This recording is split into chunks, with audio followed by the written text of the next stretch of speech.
السلام عليكم ورحمة الله، ازيكم عاملين ايه؟ يا رب تكونوا بخير. النهارده ان شاء الله جايين في فيديو جديد نعمل مع بعض طريقة عمل كفتة لحمة بالرز. معايا كده نص كيلو لحمة، عليه كوباية رز. تغسليه وتسيبيه ينشف، وبعد كده تطحنيه في الكبة بتاعتك، تنعميه ما يبقاش ناعم خالص وما يبقاش حب. تمام. معايا نص حزمة بقدونس، كزبرة ناشفة، وبصلاية صغيرة مقطعاها، واربع فصوص من الثوم. هفرم كله وهحطه على اللحمة كله زي ما انتوا شايفين كده. هقلب بقى المكونات كلها في بعض، بس قبل ما اقلب بقى هحط البهارات بتاعتي. هحط كباب صيني، فلفل اسود، هحط بهارات لحمة، ملح. هقول لكم تاني: فلفل اسود، كباب صيني، ملح، بهارات لحمة. وهقلب كله في بعضه.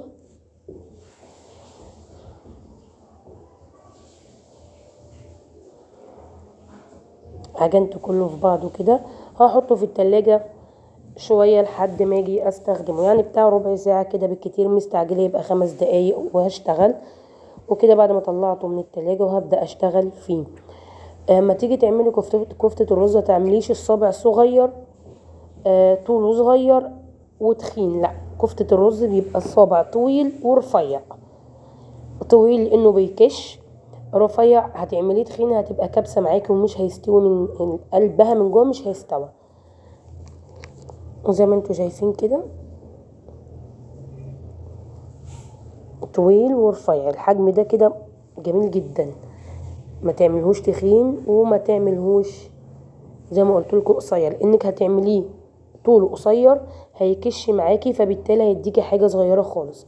فلازم يبقى طول، يبقى فيه طول، وكمان يبقى رفيع كده وماسك نفسه.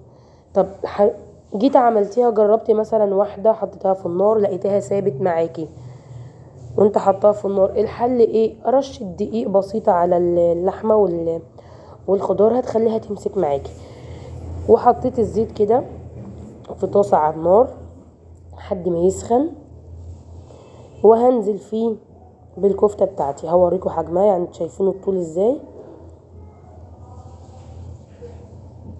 على نار متوسطة. وهوريكم حجمها بعد ما بتطلع، بتبقى هشة جدا يا جماعة من جوه، مش كبسة وخفيفة كده. ما تنسوش الصلاة على الرسول عليه افضل الصلاة والسلام، وتضغطوا لايك وتشتركوا في القناة وتفعلوا زر الجرس عشان يوصلكوا كل جديد، وتقولوا في الكومنتات عايزين وصفات ايه تانية. هبصوا يعني شوفوا الطول اللي انا دخلته من الطول اللي طلع حاليا. حلاوة ان هي مش بتشرب كمان في الزيت، يعني خفيفة ومش شاربة في الزيت.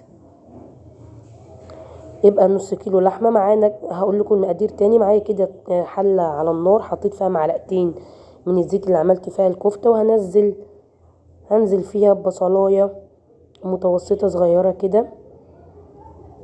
هعمل لها تقلية زي الطبيخ العادي. هقول لكم المقادير تاني: نص كيلو لحمة، عليها كوباية رز من كوباية الشاي، مغسول ومتصفي وينشف، ونرجع نطحنه في الكبة بتاعتي. نص حزبة كزبرة ناشفة، نص حزمة. نحط بصلاية صغيرة، بصوا، بصلاية صغيرة، 4 فصوص من الثوم. يعني ما فيهاش، مش كبسة كده هشة وجميلة.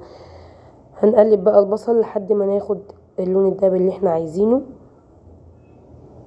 معايا كان عندي هريسة شطة في التلاجة، عاملاها قبل كده معاكم كذا مرة، عملتها. بنزل حطيت حبة صغيرة كده بس عشان يديني طعم من الطماطم. حطيت بقى بعد كده عصير الطماطم، نص مكعب ماجي كان عندي، حبة ملح، فلفل اسود، كباب صيني. هقول له كل وقت هنحط ايه، هو فلفل اسود.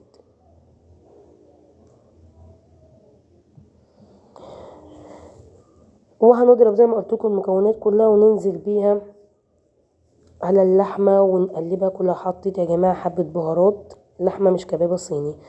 لازم بقى الطماطم تتسبك معايا، تبقى ناشفه، ما يبقاش فيها ميه، عشان الكفته ما تسيبش معايا، لازم تبقى ناشفه. وبعد ما انزل الكفته هي غلوه واقفل. ما سيبهاش على النار تاخد وتدي عشان ما تتهرش معايا. يعني انا هقلبها وخلاص، بعد ما اتقلبت خدت الغلوة خلاص على كده عشان ما تتهريش معاكي. طفيت عليها النار، بتقدميها بقى مع رز، مع مكرونه سباكيتي، مع رز ابيض، مع رز حبه وحبه، رز شعريه.